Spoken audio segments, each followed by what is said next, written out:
The Lord be with you. And with your spirit. A reading from the Holy Gospel according to John.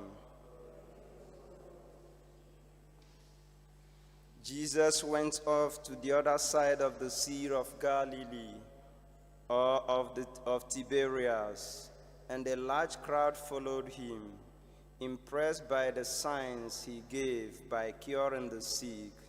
Jesus climbed the hillside and sat down there with his disciples. It was shortly before the Jewish feast of Passover.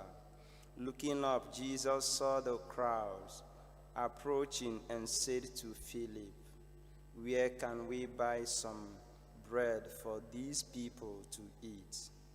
He only said this to test Philip. He himself knew exactly what he was going to do. Philip answered, 200 denarii would only buy enough to give them a small piece each. One of his disciples, Andrew, Simon Peter's brother, said, "There is a small boy here with 5 barley loaves and 2 fish. But what is that between so many?" Jesus said to them, "Make the people sit down." There was plenty of grass there, and as many as 5,000 men sat down. Then Jesus took the loaves, gave thanks, and gave them out to all who were sitting ready. He then did the same with the fish, giving out as much as was wanted. When they had eaten enough, he said to the disciples, "Pick up the piece left over, so that nothing gets wasted." So they picked them up and filled 12 hampers with scraps left over from the meal of 5 barley loaves. The people, seeing this sign that he had given, said, "This really is the prophet who is to come into the world." Jesus, who could see they were about to come and take him by force and make him king, escaped back to the hills by himself. The Gospel of the Lord.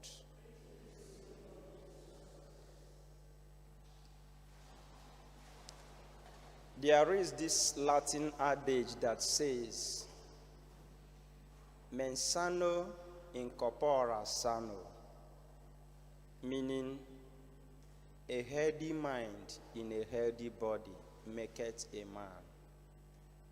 For philosophers like Plato, they believe that man is made up of 2 things, material and immaterial.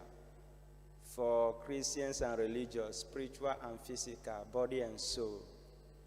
For psychologists like Carl Jung, Eric Harrison, they believe that man has triple makeup, or 3 makeups: the body, the soul, and then the mind. They have difference between the soul and the mind. That is mental capacity, psychological, emotional aspect of a man that is different from the soul. If you look at the readings, the first reading and second reading, you see interconnectivity of the miracle done by Elisha in the Old Testament, and then that of Jesus in the New Testament. In this reading, you will see that something has taken place before the miracle. What took place? The preaching of the word of God, feeding the soul. And after the preaching, they observed that the body was not fed. And so, the opportunity for that miracle, which was necessitated also, or we are necessitated also by human effort too. The other one, the man brought 20 barley loaves as first fruits to man of God. In the first one, the young lad with his loaves of bread and fish. In this reading, there are 4 fundamental things I would like us to look at. I wouldn't like to go into the spiritual aspect of the reading. I want us to look at, first of all, or mainly, the psychological aspect of the reading. One fundamental thing, or one thing that runs through the reading, is giving. Charity. Charity.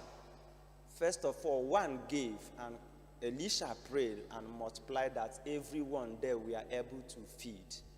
And they all fed. One, their body was fed. Probably their psychological yearning was also satisfied, because listening to the word of God from that morning, or for the number of hours that we are preached, first of all, you'll be tired, you'll be drained. Mentally, you may not be as stable again. So the feeding satisfied not just the body, but the emotional aspect of their existence. Charity goes beyond spiritual. Charity has also much to do with the body and then the psychology of human being. Imagine yourself, somebody is just standing by the side, coming during the summer, dying out of cold, and you just surfaced and gave the person a winter jacket. During the winter jacket. You don't know what you have hid in him. You didn't just hear his soul. You hid his body. You hid his psychology. Because he will now begin to feel like a human being again. So there is somebody who remembers him. So it's people passing here, there is people who can see him, who sees him as a human being. So that we don't just see charity as part of, as just ending in the spiritual aspect of it. It goes beyond that. It heals our psychological challenges. It heals also our physical and corporal challenges. Imagine if this man didn't bring the 20 belly loaves. Who knows? The people could have gone home tired, wearied, and weighed down.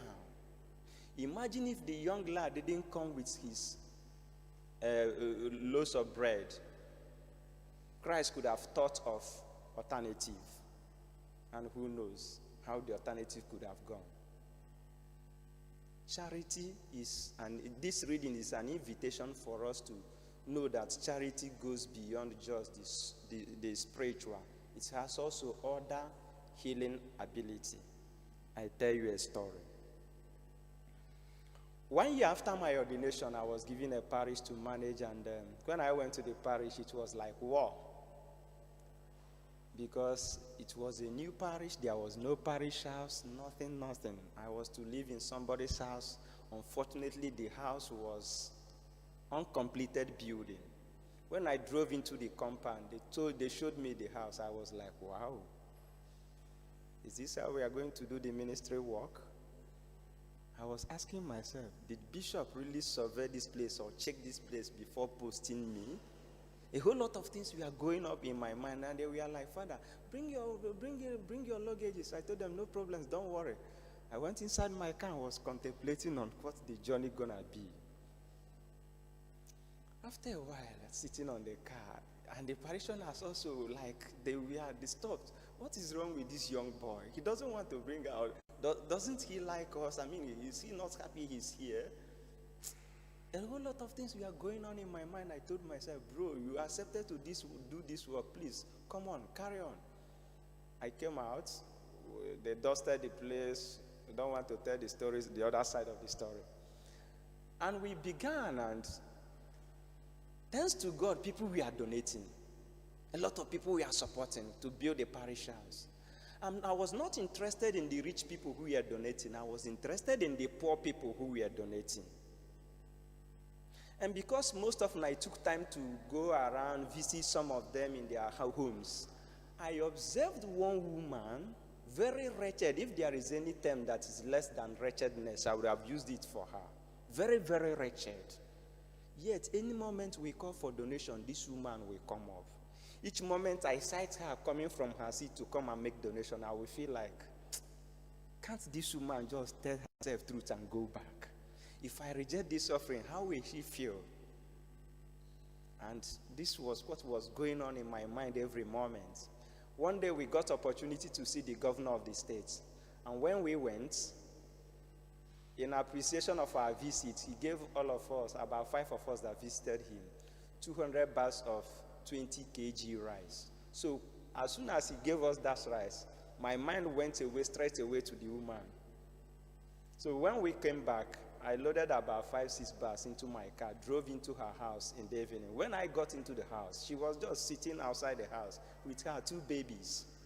And she was like, "Father, what's the problem? Why are you coming to my house this evening? Is everything all right?" I told her, yes, everything is all right, but she was not at peace. I said, no, everything is all right. It's all fine. She was still not at peace. So I opened my boot and gave her the 5 bags of rice, and she fell on ground. I was like, what else have I done? Why me? Stand up. She stood up crying. And what came out of her mouth was, "Father, at least you have made us to be sure of what to eat in the next 1 week." And the thing touched my mind seriously. So it was not about the spiritual. It was about, probably she was sitting outside there thinking of, what shall we eat this night? Even if they have eaten in the night, what shall we eat tomorrow morning? What shall we eat in the afternoon? The mental challenge. A lot of people undergo this. Charity can hear this. So when I was posted out of the parish, I was posted to a better parish. At least 1 or 2 things we are coming in. So periodically I drive down to her, give her some gifts. When I was about coming out, I told her, "Madam, I'm traveling." And she shouted and cried, "Oh, Father, why are you going to study? Have you not studied enough? If you leave now, who will be bringing some gift to me, you know?" I told her, "No, God will still bring another person." Charity heals not just the spiritual. It heals the physical. It heals the psychology. Over and above thing, another thing that was fundamental in the reading was the prayer. Elisha believed in the word of God. He told them, "Give it to the people." Even upon rejection of Elisha's word, Elisha told him that the Lord said they shall feed and feed very well. Believing in the word of God that it shall come to pass, they fed and fed very well. And Christ took the loaves of bread and prayed to his Father. In our endeavors in life, in all that concerns us in life, we must talk to God about them. After we must have finished our plan, may we present to God. May he finalize our plan. No matter how skillful, no matter how perfect we may be in those things, let God be at the helm of all that concerns us. Philosophers called him unmoved mover. He can change anything at his will.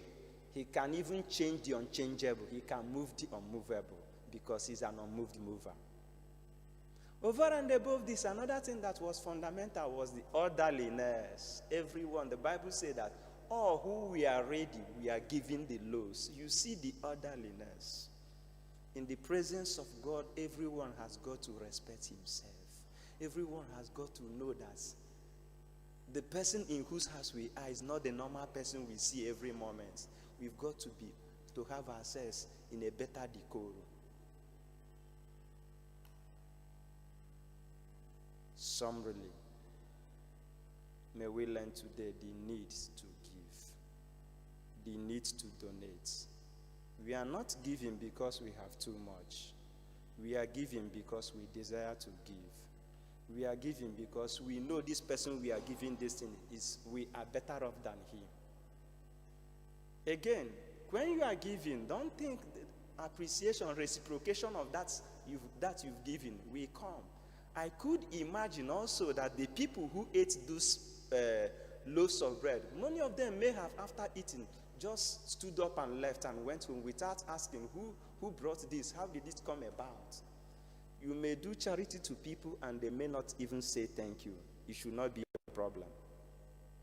Because you are not doing the charity to stand there and begin to receive accolade and appreciation. You are doing it because you just want to do it. And the person who will appreciate you is God, who knows what you have heard, both in the spiritual and in the physical and in the psychology.